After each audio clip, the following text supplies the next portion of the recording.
अस्सलाम वालेकुम। जायदाद के लेन देन में पगड़ी का निज़ाम बहुत आम है, लेकिन इसकी शरई हैसियत को लेकर हमेशा एक सवालिया निशान रहता है कि भई ये जायज़ भी है या नहीं।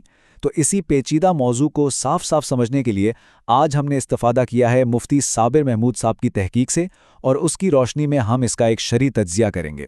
तो असल सवाल, बिल्कुल बुनियादी सवाल यही है कि शरीयत की नज़र में पगड़ी पर ली गई जायदाद का आखिर हुक्म क्या है। ये सवाल हर उस शख्स के लिए बहुत अहम है जो या तो उस निज़ाम का हिस्सा है या फिर इसमें शामिल होने का सोच रहा है। अच्छा, तो इस मौजू को अच्छी तरह समझने के लिए हम इन 6 अहम नुकात पर बात करेंगे।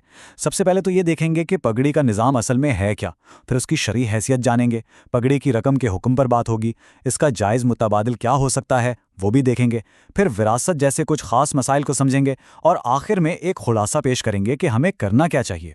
ठीक है जी, तो आइए शुरू करते हैं।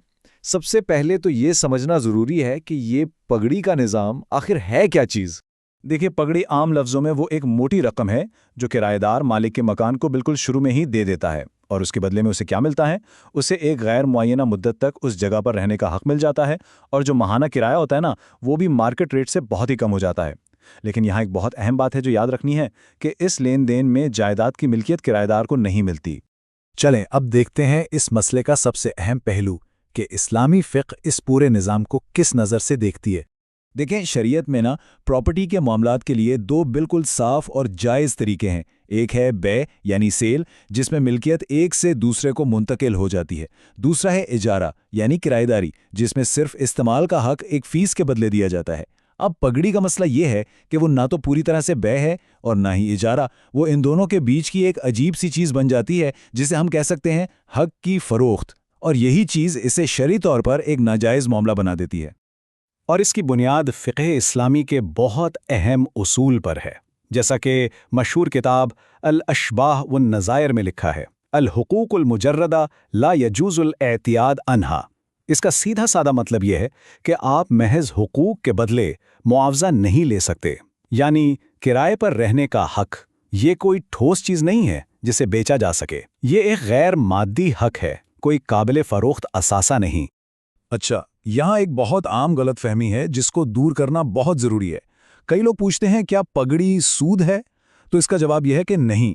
उलमा के मुताबिक ये सूद के ज़ुमरे में नहीं आता, बल्कि इसे रिश्वत के हुक्म में शुमार किया गया है। मतलब ये एक ऐसी रकम है जो एक नाजायज़ फ़ायदा हासिल करने के लिए दी जाती है, और वो फ़ायदा क्या है?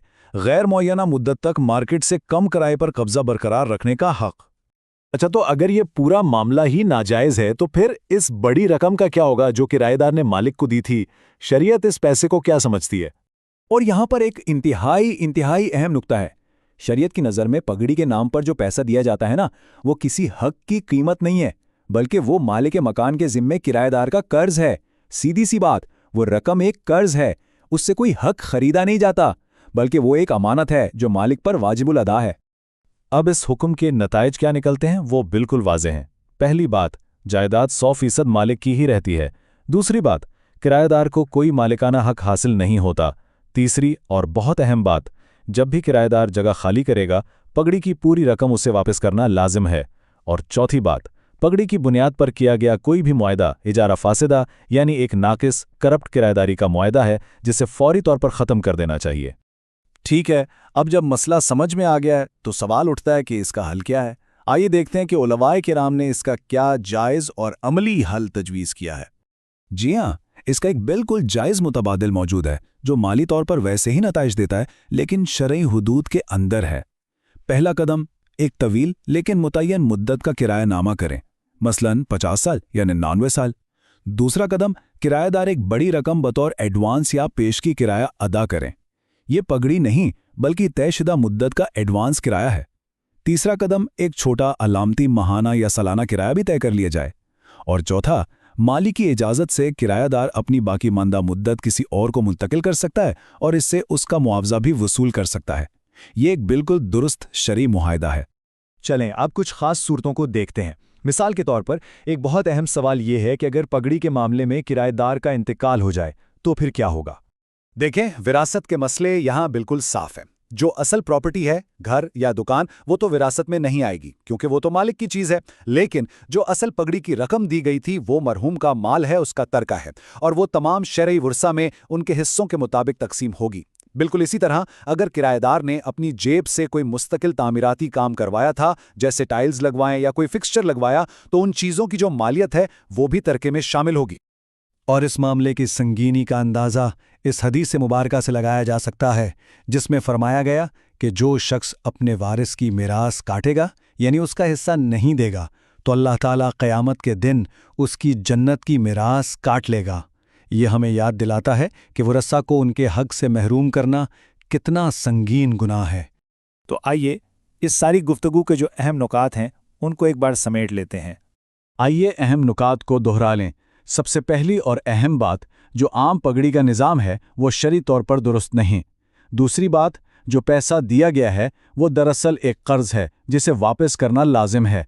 तीसरी बात, इसका जायज़ मुतबादिल, तवील मुद्दती इजारा और पेशगी किराए की अदायगी है। चौथी बात, जो मौजूदा मुआहदे हैं उनकी इस्लाह बहुत ज़रूरी है। और आखिर में, विरासत की सूरत में पगड़ी की रकम और तामीरात की मालियत तमाम हकदार वरसा में तकसीम करना फ़र्ज़ है।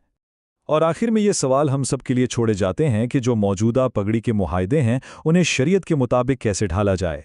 देखें, इल्म हासिल करने के बाद उस पर अमल करना ही सबसे ज़रूरी है, और अपने मामलात को दुरुस्त करना ही एक बाबरकत और जायज़ लेन देन की बुनियाद है। इस पर ज़रूर गौर कीजिएगा।